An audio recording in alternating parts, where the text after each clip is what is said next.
আমরা সম্প্রতিকালে সকল ধর্মের সকল মতের মানুষের সাথে নিবিড়ভাবে মিশেছি। সবাইকে আমরা একটা বার্তা দেওয়ার চেষ্টা করেছি, ধর্মের ভিত্তিতে জাতিকে বিভাজিত করা আমাদের কাজ নয়।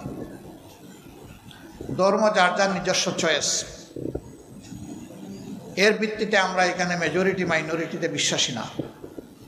এদেশে যারাই জন্মগ্রহণ করবে তারা এদেশের গর্বিত নাগরিক।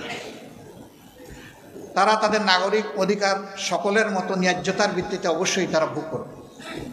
তাদের নাগরিক অধিকারের সামান্য চিহ্নটুকুও কেড়ে নেওয়ার অধিকার কারণে